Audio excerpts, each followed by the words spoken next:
I watch a lot of YouTube. Sometimes Rumble. I'm over there too.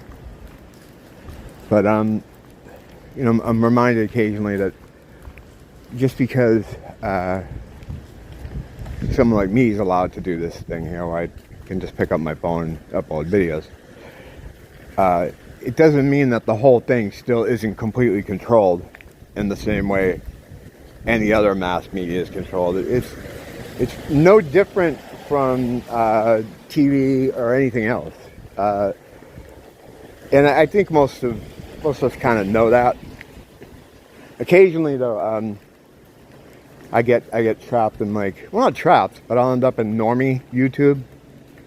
Like a real popular content creator will have a story about something that was interesting.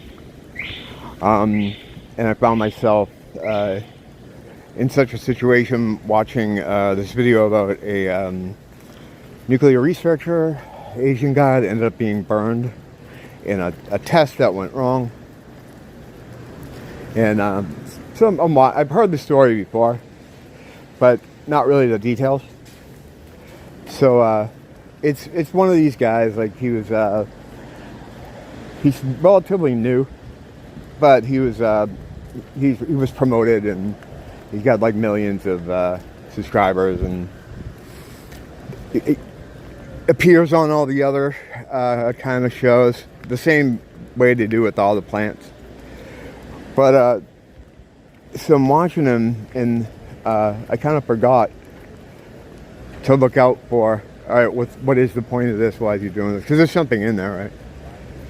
And he gets to a point in the story where this guy who was irradiated, he was so badly hurt by this radiation that he basically just started to melt and come apart.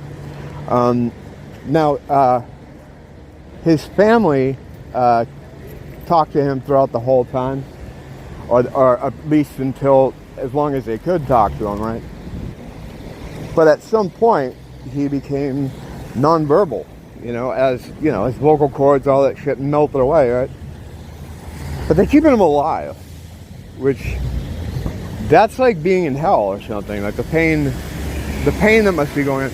The only thing you can hope for is maybe all his nerve endings are gone. But they were keeping him alive in this terrible state where he was basically just melting. And they kept coming up with excuses as to why they were doing it. Like he had a transplant with his sister, and it looked like her skin cells might be helping him to grow new skin cells. So they were like, oh, you got to keep him alive. You might be growing skin. Just, come on, really? The guy's melting. He's soup at this point. But the reason they kept him alive is because they don't have the opportunity to do research on this kind of person in this kind of state. So they wanted to keep him alive just so they could, for their own personal studies. It's pretty evil. I mean, if you look at it, anyway, it is fucking evil. So homeboy at one point, who's got all the charisma of a fucking plank of wood. I don't know why they put some of these guys forward, but get someone with fucking charisma. He's like, well, a lot of people have come out there saying that these doctors were evil.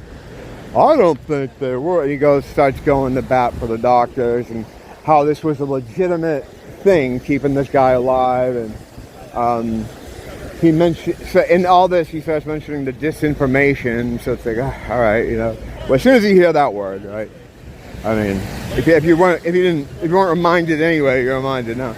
So basically, what his deal was, though, what his job was, what the mission statement of this video was to recontextualize consent, and how this is being done is he was saying they kept him alive to do these what were experiments, and he was like, oh, they're just trying to keep him alive.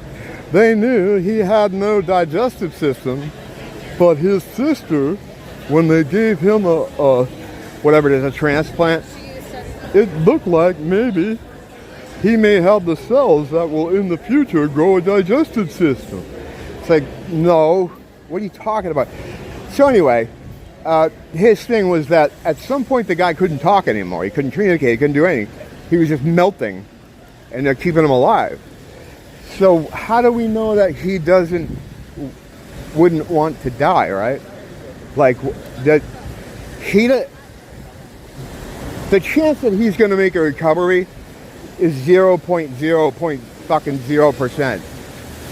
I mean, he's missing most of his body. He's fucking melting, right?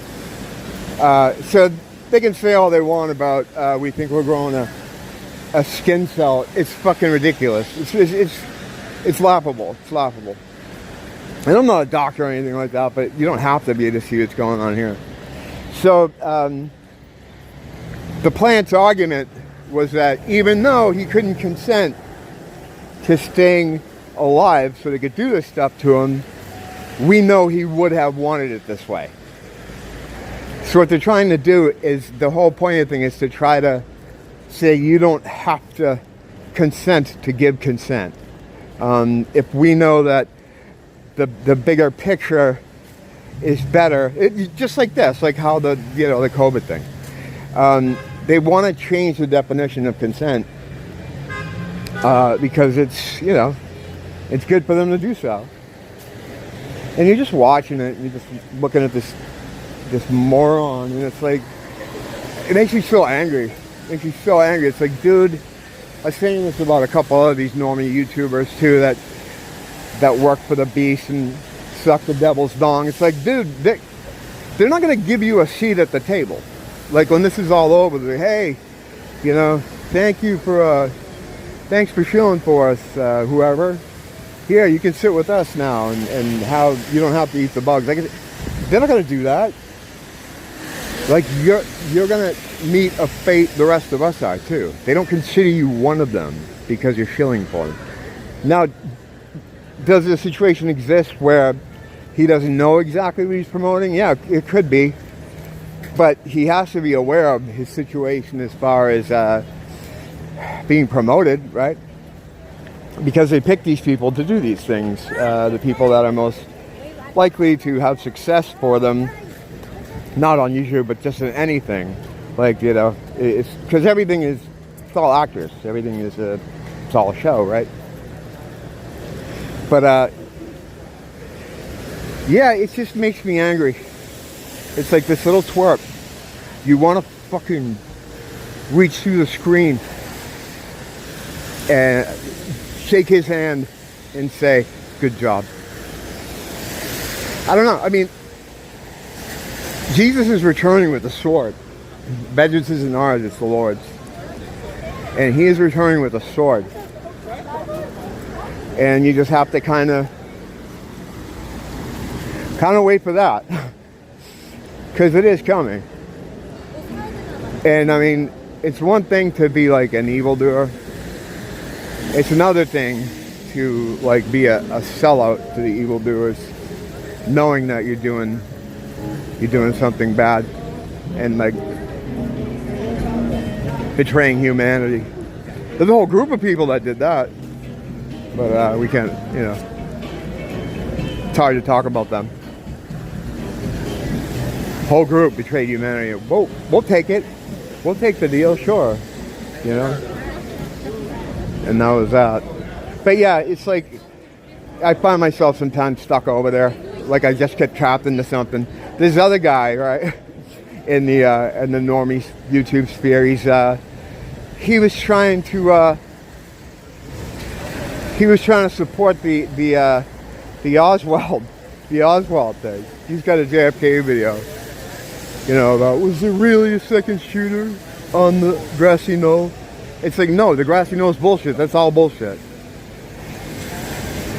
The way it's presented, just asking that kind of question, it makes you have to agree that to grassy knoll. It makes you agree, well, we know there's a grassy knoll. If we don't, it's like you're already off into deception anyway.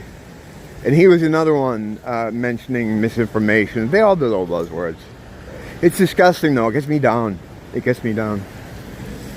Honestly, though, I'm surprised, people like me are still able to do this. I don't know how much longer it's going to be on YouTube, certainly. It gets weirder all the time.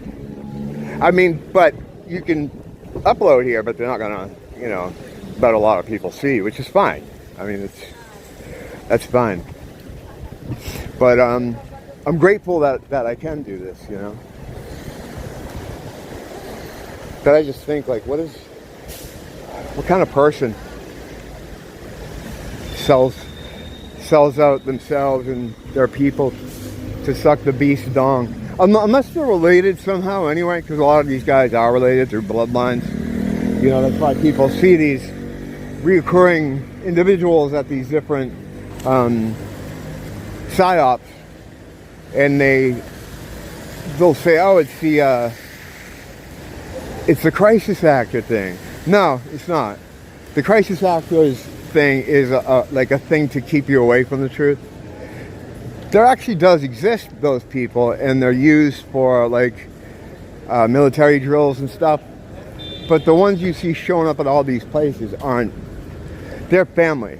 They're part of the bloodlines. And I know this sounds like crazy or whatever. Like, oh, what do you mean? But that's what I think is happening. I'm not the only one.